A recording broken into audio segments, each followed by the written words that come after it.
But first tonight, our coverage begins with Erin Edwards, who is live tonight in Conway, where people needed to be rescued from the threatening water. Our top story at 5. Erin?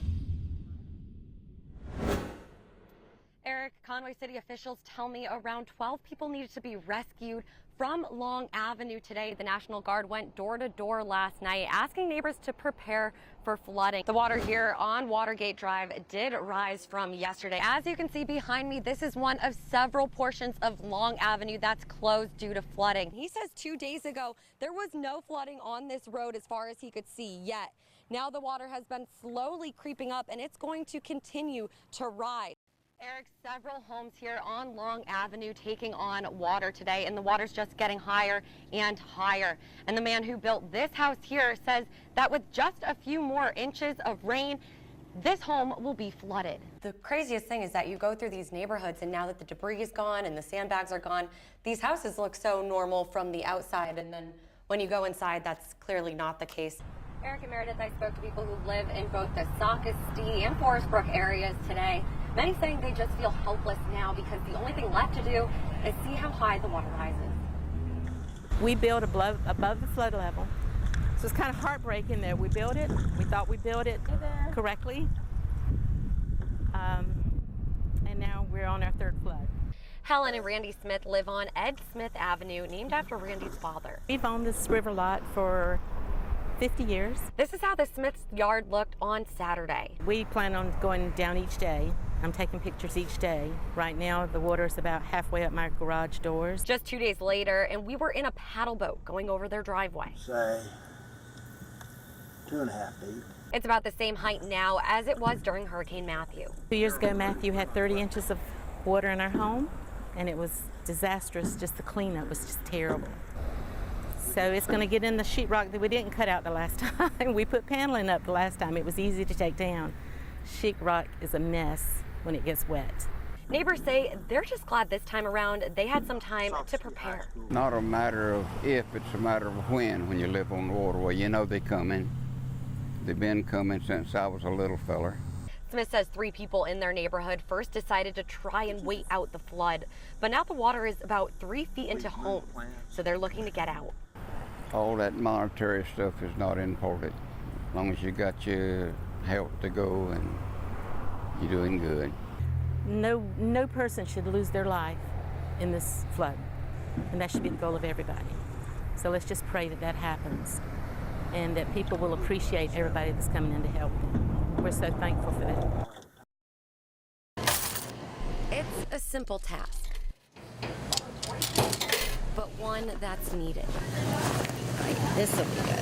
And I saw on social media that there was a need for people to volunteer to do laundry, and I thought, okay, I can do this. We've just been here doing what we know we can do, which is washing the clothes so that they'll be clean and dry, and be able to go out and focus on what they need to do for our community safety.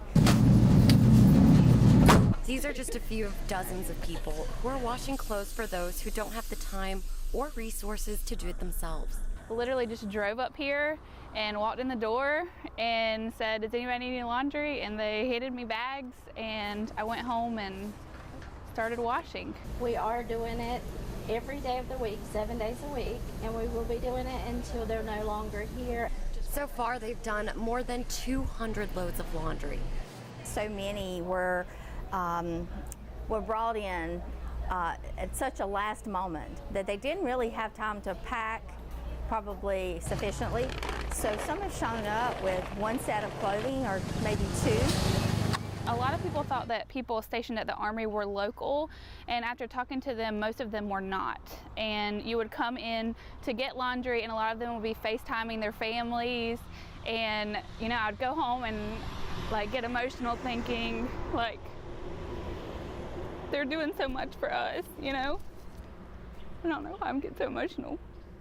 I just have family that has served, and I know it's hard, and I just wanted to help. Like, what we're going through in Conway right now is really tough. A lot of families have lost everything, and they have done so well to help Conway, and everybody's just come together to volunteer and help and donate. And you know, when I'm folding the Army clothes, I think, you know, this is just the least I can do, and I'm just so honored to be able to help. Reporting in Conway, Erin Edwards, WMBF News. Right here in Horry County, there are 25 members from the Pennsylvania National Guard and 6 members from the Pennsylvania Helicopter Aquatic Rescue Team. They're standing by here at the Myrtle Beach International Airport, ready to assist wherever they're needed. You may see them helping in flooded neighborhoods or hear them in the air. The Pennsylvania National Guard is one of several states here to help in the Horry County area. South Carolina puts a request into FEMA, and then they'll source other states to come down and help. Right now we're here with multiple other states here in South Carolina trying to lend a hand. The Pennsylvania National Guard Task Force has 2 UH-60 Black Hawk helicopters here. Our primary responsibility is search and rescue. And they lower us into the hazard to where we can remove the victims, either get them to safety or get them to medical treatment. The task force helped with rescues in Conway this week. We were overwatched for evacuation of a town, so we were able to land our helicopter, get our guys on the ground, and assist with rescues. The Pennsylvania National Guard also has 2 CH-47 Chinook helicopters. We have here, this is the CH-47 Foxtrot.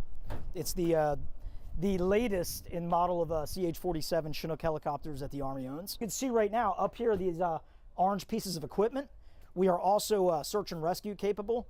We do have a hoist which can actually come out of the center of the aircraft. The Black Hawk helicopter crew went on a mission today. We'll spend a few hours flying over some of the hardest hit areas, and in doing so we'll be able to respond if we see somebody in need of help, and we could report back here to our base of operations and help guide rescuers on the ground. Our hearts and prayers are with the folks that are struggling out here, and we hope we can make a difference. We're willing and anxious to get to work, and hopefully we can help some folks out.